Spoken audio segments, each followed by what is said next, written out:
ML Cadet. Martin Luther King Jr., le pasteur. Et tirer la gueule un peu quand même. Qu'est-ce que tu veux? Ça reste une belle soirée de basket.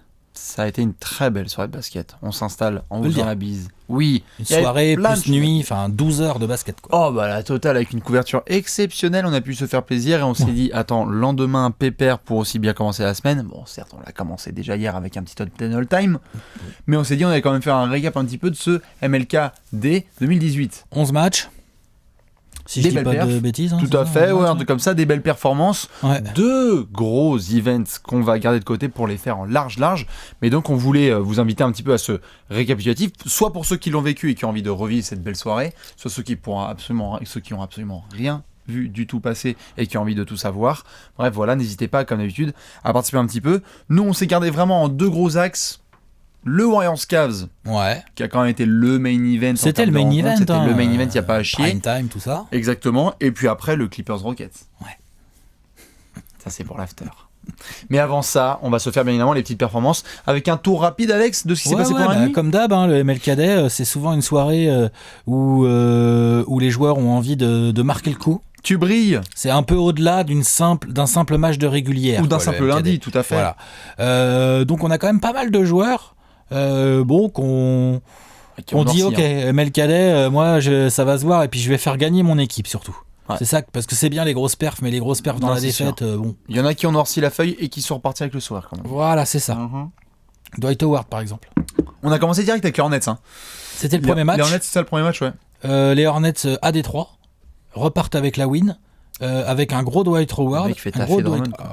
il l'a plus que fait taffer, là il l'a fait pleurer là. Ouais, 21-15, on va Il comme l'a ça. mangé, ouais, 21-17 même je crois. 21-17, Ouais, à des pourcentages très propres. Bref, Non, il le a Dwight, été quand même. lourd le Dwight, en plus Drummond a eu des problèmes de faute, Oui. donc il n'a pas pu s'épanouir comme il aurait dû, hein, ou comme l'auraient voulu certains qui joueurs de l'avaient pris en TTFL, je ne sais pas, je ne vise personne. Voilà. Effectivement, hein, Drummond ça a dû faire un petit 12 ou un petit 15 ou un truc comme ça en 15, TTFL, voilà, ça fait c'est toujours ça. plaisir. Ouais. C'est clair que Drummond avait un petit peu mal démarré son MLKD, mais belle victoire en effet des Hornets avec un Dwight. Victoire bien, importante c'est des pas- Hornets hein, Eh qui vont essayer de faire un run vers les playoffs, donc bon, On récupère Steve Clifford, tout ça. voilà. Bonne petite vague. Après, je crois qu'on a enchaîné à Philadelphie. Ouais, tout à fait. Un truc comme ça, hein, je crois. Hein. Et je crois que le gros Jojo, il avait envie de bouffer du dino, lui. Oh la vache. Il n'avait pas pu participer à un match, notamment contre Toronto. C'était le tout premier, je crois, je dirais, de la saison entre Sixers et Raptors à Toronto. Et là, Alors, il a c'est fait- vrai qu'il y a eu une phase de jeu où il s'est fait faire l'amour à la lituanienne Oui, par normal. Jonas Valanciunas. Ça Beau move arrive. hein, du Valanciunas. Ça arrive, hein. attends, et puis Bien Valanciunas, sale. bien Ouais, sûr. carrément. Techniquement, c'est Mais kick, par hein. contre, sur le match, c'est Jojo qui l'emporte. C'est Jojo, c'est quoi, c'est 34-11, Ouais, un truc comme ça, ouais. Lourd, bien, propre, pas de fioriture, concentré. Un pur TJ McCollum en sortie de Le banc. Jojo qu'on aime bien. Un Jojo qu'on adore, en plus sans exploser son compteur de minutes. Et puis, bon, tu tapes pas n'importe qui quand même, tu tapes Toronto. Tu bats les hein. Raptors.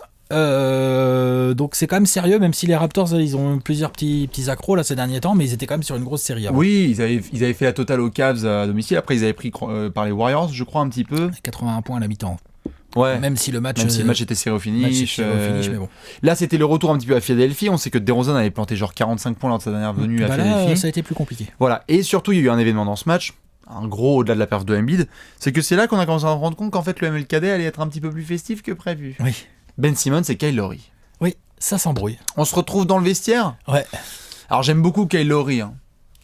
Mais je suis pas sûr que je suis pas sûr qu'il ait le même gabarit que l'ami Ben Simmons. Ah oui, non bah ça après, les mecs, il va pas reculer juste parce qu'il est plus petit. hein. Évidemment. Et puis surtout, De toute façon, je crois qu'il est de Philly. On en sait plus, très bien que c'est le plus méchant qui gagne hein, dans c'est ces ça. cas-là. Et C'est puis je pas crois le qu'il plus vient de costaud. Philly, hein, l'ami Lowry en plus. Oui, Lowry, ouais. Je crois qu'il vient de là, donc c'était un petit peu une façon aussi. Mais c'est vrai Après, qu'il y a eu un peu d'électricité dans oui, l'air. il y a eu un petit peu, ça a annoncé un petit peu la couleur suite, avant. la Oh suite. putain, avant la suite qui a été absolument Exactement. n'importe quoi. Après, on a eu une espèce de période un peu sympatoche avec les Bulls et le Heat, je crois, c'est ça Ouais, les Bulls, bon, le Heat, défaite du Heat. Ils étaient La sur, défense, cracra. ils étaient sur 7 d'affilée. Ouais. Là, voilà, ils se font fumer par les Bulls Tu te dans fais un match cueillir par qui les plaît Bulls. pas, qui est pas du tout un match pour le Hit, quoi, un match très offensif à 100, je crois que c'est 119-112, 119-111 Ouais. le score final. Ça, c'est pas du tout un match pour le Heat. Avec une grosse répartition du scoring à Chicago, donc Voilà. du coup c'est chiant, t'as de la menace partout. C'est pas Non, du tout c'est comme clair. ça que le Heat gagne les matchs. Le Heat, il gagne les matchs plutôt sous les 100 points en général, ou autour des 100 points, on va dire. Ouais, ce serait bien quand même que Hassan Whiteside préchauffe un peu. On sait qu'il avait des pépins un Ce peu match-là, physiques il venait de récents, faire mais- 2-3 matchs corrects. Hein. Oui, mais qu'il préchauffe un peu plus régulièrement. C'est-à-dire qu'il y a eu des fois où oui, ça allait Vu très bien. comment il a sali les Bucks il y a 2 jours, Non, tout à tu fait. vois, il est voilà. Je l'avais vu, c'était face aux Knicks, je crois qu'il m'avait un petit peu. Non mais un petit peu déçu il y a quelques mais jours. il est encore trop irrégulier Un peu là, en- Hassan là, c'est clair. À propos des Bucks, on a Monsieur Yanis.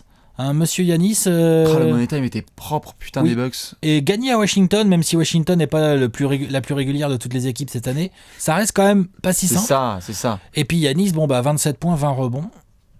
Et vraiment, Une passe façon football américain là. c'est ça entre les jambes. Pouah, fallait belle. Et il y a vraiment Eric Bledsoe, incroyable aussi, hein, qui a été vraiment Je crois Eric nickel. Bledsoe, petit à petit, ça commence à être intéressant pour les Bucks. Ça commence à être pas mal. Hein. Même s'ils ont encore de vrais défauts, les Bucks qu'on a vus, par exemple, contre le Heat Oui. samedi, si je dis pas de bêtises, ou contre une équipe comme le Heat qui est intelligente et bien organisée tactiquement, qui les pousse à shooter externe, qui ferme la raquette. Ah, malheureusement, quand les ça rentre Bucks, pas, les Bucks, ça peut vite déchanter, ouais, en il n'y a effet. pas de sniper là-dedans. Non, c'est clair. Mais le Money Time était vraiment très propre parce que t'es à Washington, il y a le run un petit peu de John Wall où ça commence à flexer. Tu te dis, bon, est-ce que là tu peux redresser? Ils l'ont Bah transformé oui. en Et- frigo. Non, ils ont été lourds, Le Capital c'est bien, One. c'est bien, c'est bien. C'était bien. Et surtout que, si je dis pas de bêtises, il y avait eu un match récent entre Bucks et Wizards. Non, le premier avait été remporté par. Il date un par tout petit peu, je Washington, crois, le match d'avant. Et il y en avait eu un ensuite. Donc, ça, c'était l'autre belle victoire.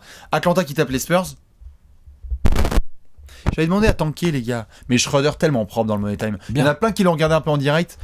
Bien ce qu'il ça fait, regarde Schroeder. la mini-mine gauche, c'est superbe. C'est bien ce qu'il fait, Schroeder. C'est super. Il fait sa saison, hein.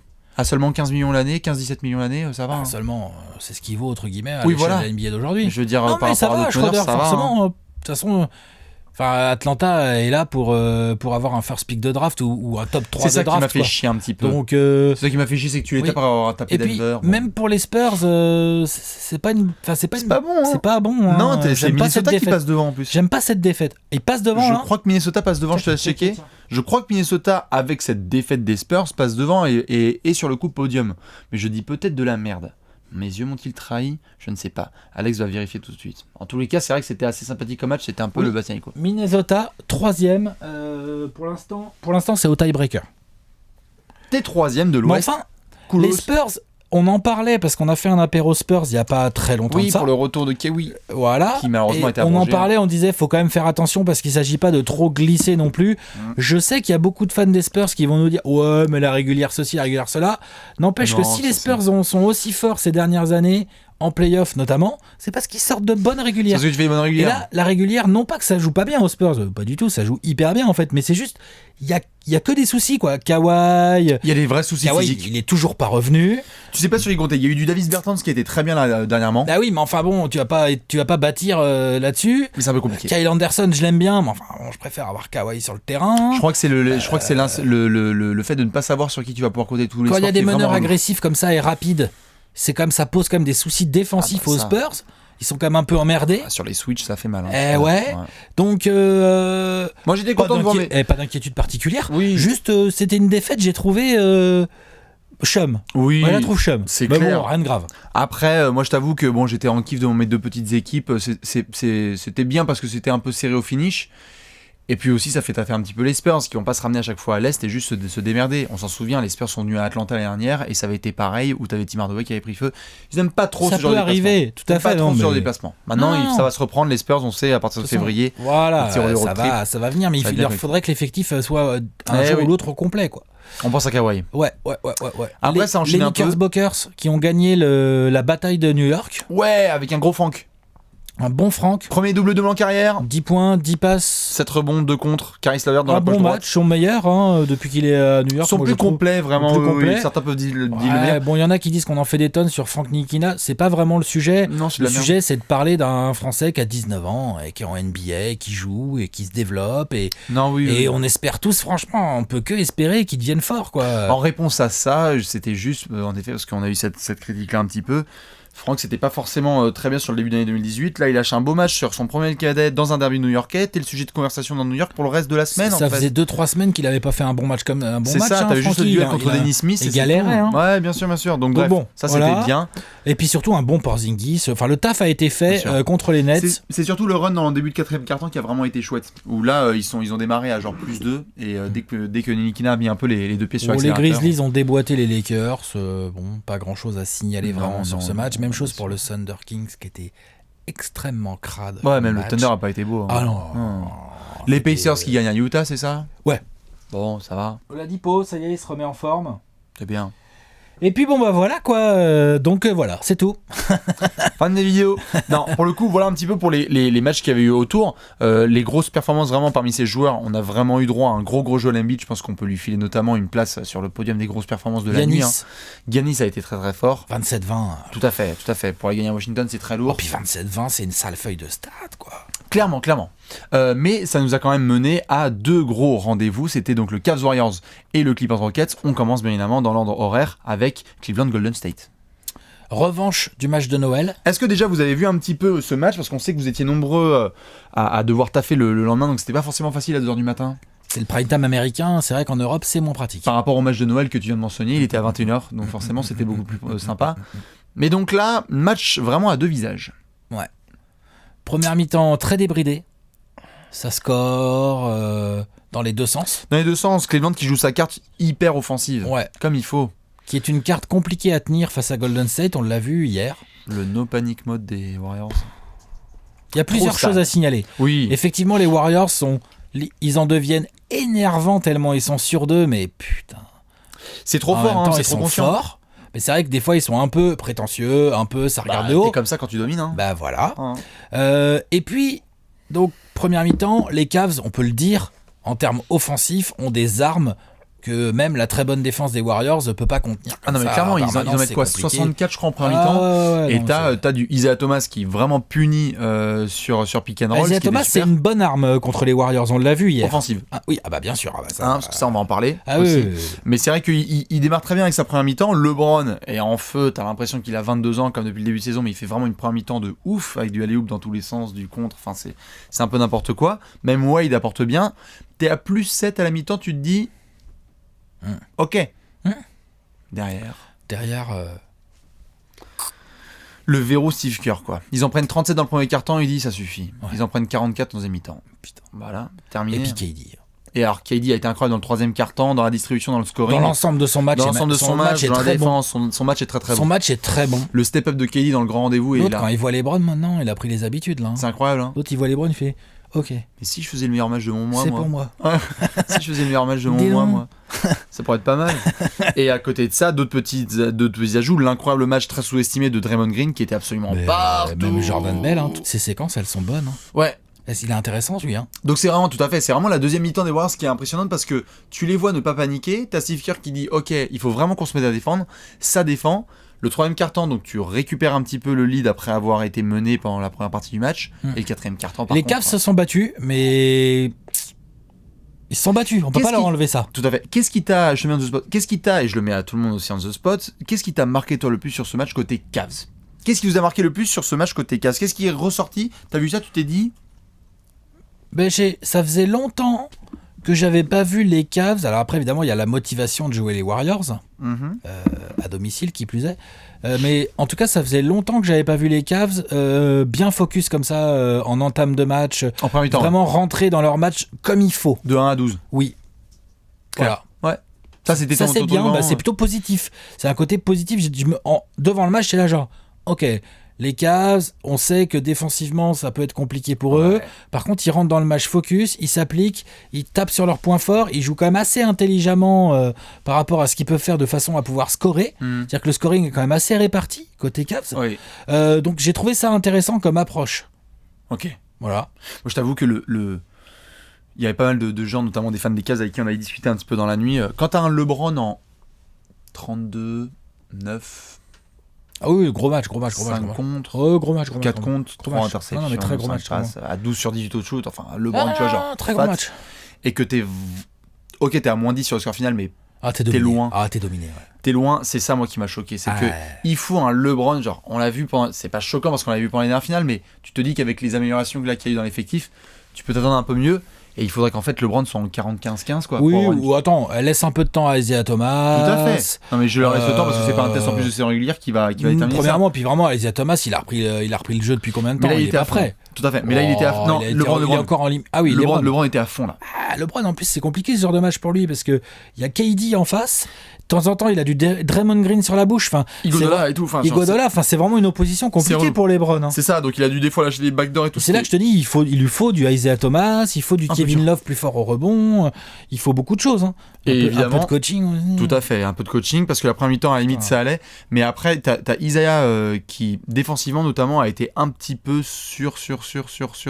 abusé par les Warriors. Ouais, bah c'est normal. Et ça c'est malheureusement. Ah bah ça, les Warriors, tu le sais. Hein. Quand t'as un point faible, les mecs ils vont appuyer dedans. Et puis si ça saigne, ils s'en foutent, ils continuent à appuyer. Hein. Isaiah a montré un petit peu cette limite là-dessus. Maintenant c'est juste un match, mais c'est vrai que c'était un petit peu. Voilà, bon. On a vu c'était le MLKD, les Warriors. C'était le MLKD des Warriors qui ont fait leur truc parce que par contre oui là on parle des cases, mais côté Golden State. La sérénité, la confiance, le no panique, pareil, qu'est-ce qui toi t'as surtout marqué là sur ce match? La perf de KD? Oui. Vraiment KD, ouais. Je l'ai trouvé dans la lignée de ce qu'il fait depuis qu'il est au Warriors, c'est-à-dire propre, qui force pas, qui fait, mais je l'ai trouvé très déter et tout. Quand il intercepte la balle et qu'il part en contre-attaque, il y a LeBron en défense, l'autre appelle deux pieds, LeBron il s'est poussé, il a pas sauté parce il est beau, hein. Parce que t'y vas pas, quoi. Ouais. T'y vas pas. Après, il s'était fait contrer, KD, par Bonbon. Hein. Donc il y a un vrai duel entre ces deux-là. On parle de deux ailiers monstrueux. Et donc je trouve que là-dessus, KD mentalement là, c'est KD mentalement dans son approche du LeBron game sur le parquet, c'est monstrueux comme arme pour les Warriors. Il va falloir qu'on réouvre la discussion de MVP. Ouais, on a le temps pour faire ça. On a le temps pour faire ça. Moi, je t'avoue que c'est pour le coup sur les Warriors, c'est typiquement tu l'as vu la première mi-temps, ils jouent à 2 à l'heure. Ah bah. Ils jouent à 2 à l'heure. Les Warriors, ils font une grosse mi-temps. La deuxième. La première, ils y vont comme as. Bah, ils sont plus forts. Et ils gagnent, voilà, mais ils gagnent vraiment peinard. Et ils tu ont te de dis, la marge. Hein. Tu te dis, ils joueraient 48 minutes. Ils ont de la marge. Hein. C'est un peu tendu. Donc bref, du coup, ils ont remporté leur Christmas Day, ils ont remporté leur MLKD. Les Warriors, c'est très propre. Ça nous a mené évidemment au dernier match. Où tu te dis, Clippers, Rockets. Retour de Cricri. Retour de Cricri, petite vidéo, petit hommage. C'est bien, ambiance bon enfant, MLKD. Les gens vont bien s'entendre. Grave, peace and love. Love and peace. Love and peace, moi dessus, putain. Le public qui donc a un peu partagé, il y a à la fois des applaudissements mais aussi des petites huées pour Chris Paul. Et alors en fin de match, le bordel, il va falloir qu'on réexplique tout parce que certains n'ont pas compris ce qui s'est passé du coup sur ce match un petit peu. On refait un petit peu les faits. Vas-y, je t'en prie. Donc du coup nous sommes en fin de match, nous avons donc Blake Griffin qui commence à s'embrouiller un petit peu avec Mike D'Antoni. Fin de match que les Clippers sont en train de gagner. Ils sont en train de gagner avec un énorme Lou Williams, un énorme Blake Griffin. Et ouais, voilà, exactement, la paire Williams-Griffin, pas de DeAndre Jordan, pas de Pat Beverley, pas de Austin Rivers, pas de problème. Tout à fait. Non, c'est clair, 30 passes décisives, ils font vraiment le boulot collectivement, et t'as le banc qui limite tape celui des Rockets, hein, je crois, le banc des Clippers. Ah non, c'est ça, là, c'est bien ce qu'ils font. Donc c'était un petit peu le match statement un peu des Clippers en mode, ok Chris Paul t'es parti, mais lol. On est là, quoi, voilà. On est là. Pour ce soir-là, on est là. Et donc du coup, tu as des débuts d'embrouille, tu as Austin Rivers qui s'embrouille avec Trevor Ariza dans le corner, Blake Griffin qui apparemment aurait poussé Mike D'Antoni. Tout ça fait que Blake Griffin se fait ensuite clasher un petit peu après Trevor Ariza. Les deux sont expulsés. Le match se termine. Gerald Green essaie de mettre un petit peu de poudre. On se retrouve dans le vestiaire. Gerald Green qui est là depuis 3 semaines. C'est clair, mais alors lui... Open bar, de toute façon. C'est lui, il prend 14 shoots à 3 points par match. C'est à Dolce Vita pour lui en enquête, c'est exactement ce qu'il fallait. C'est clair. Et donc tu rentres dans le vestiaire et là tu te dis ok le MLKD, on va faire un bilan un petit peu voir ce que ça donne. Breaking news de Adrian Wojnarowski 1 heure plus tard. Oh putain. Chris Paul a passé par un souterrain. Chris Paul a creusé un tunnel. Avec une cuillère. Il avait fait ça pendant des années, le mec, pour essayer de voir ce que ça donne. Non, mais incroyable quand même. Le fait pendant toutes ces saisons aux Clippers, il a creusé un tunnel depuis le vestiaire visiteur. Depuis le vestiaire visiteur pour aller dans le vestiaire des Clippers. Du coup, tu te retrouves avec Chris Paul, notamment Ariza, Gerald Green. Il y avait du Tariq Black aussi. Et il y avait Harden qui était mentionné dans les potentiels. Harden, il a même pas joué. Avec Tariq Black aussi qui avait été mentionné dans les potentiels, qui se rendent dans le vestiaire des Clippers. Par une porte dérobée, donc une cut backdoor. Par un cut backdoor, par le plus beau système jamais mis en place par Chris Paul. Et pendant ce temps-là, Clint Capella qui fait diversion devant la porte d'entrée. Toc toc toc, c'est Capella. Vous avez du beurre. les biscottes. C'est clair. C'est terrible. Donc du coup, évidemment, les joueurs des Clippers se lèvent. Hein, pour ceux qui ont vu, notamment, on avait fait un article complet sur Trash Talk. Se lèvent, essayent de s'engager un petit peu. Et puis finalement, après, t'as le staff, la sécurité, la police, qui séparent tout ça. Mais c'est choquant parce qu'on est sur. Mais est-ce qu'ils se sont tapés dessus? Non, ils se sont pas tapés dessus. Non, quand même. c'est du catch me. Voilà, c'est ça. C'est 3 fois rien. Ouais. Mais ce qui est choquant, et c'est là que j'allais te poser la question, c'est le président du. C'est le président du syndicat des joueurs. De l'association des joueurs, ouais, tout à fait. Pendant le MLKD, en antenne nationale, en sortie de match, pour son comeback aux Clippers, qui fait ça. C'est chelou. Hein. Je veux dire, tu peux te retrouver. Est-ce qu'il va y avoir des sanctions de l'eau? Et surtout, c'est pas ça. Moi, ce qui me. Est-ce qu'il y a des sanctions de l'eau? Je sais pas, on va voir, peut-être. C'est pas impossible. Putain. Mais moi, ce qui me fait le plus halluciner, c'est le côté genre, d'où ça te vient en fait. Donc, Chris Paul, il a passé 6 saisons aux Clippers. Il revient chez les Clippers avec les Rockets. Ils sont en forme. Les Rockets sont 2e de l'Ouest. Il était salty, Chris Paul. Et donc, ils perdent. Et donc, tu sais quoi l'histoire? C'est il rentre dans le vestiaire, il fait les gars, venez avec moi. J'ai un passage secret.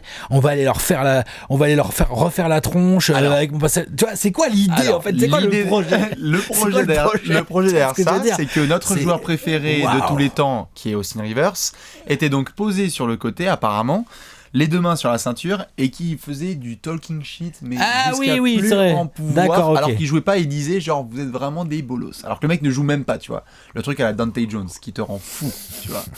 Et donc Chris Paul, qui on le savait déjà par le passé, avait des histoires avec Austin Rivers, ça c'est clair, avec le Père et le Fils et le Saint-Esprit, ça c'est clair, que derrière Harden avait déjà l'histoire avec Austin Rivers, on s'en souvient, ça avait touillé il y a 2 ans avant de blow la série 3-1, etc. Du coup tu rajoutes tout ça, et Ariza qui est très très proche de Chris Paul et qui s'est embrouillé avec Blake Griffin.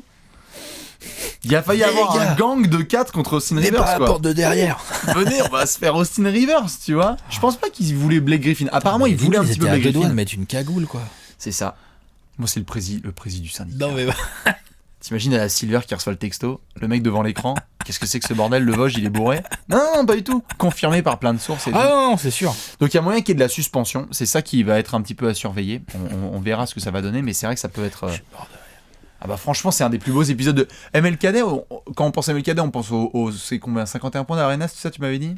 Ah oui, sur Utah avec buzzer beater, je regarde pas le ballon qui rentre dans le cercle. Genre si je te dis MLKD, on pense à ça. Oui. On pense à dernier match de David Blatt parce qu'ils se prennent plus 40 par les Cavs, par les Warriors. Il y a eu ça aussi. Récemment, en tout cas, c'est ça quoi. C'est les gros sur les 10 dernières années.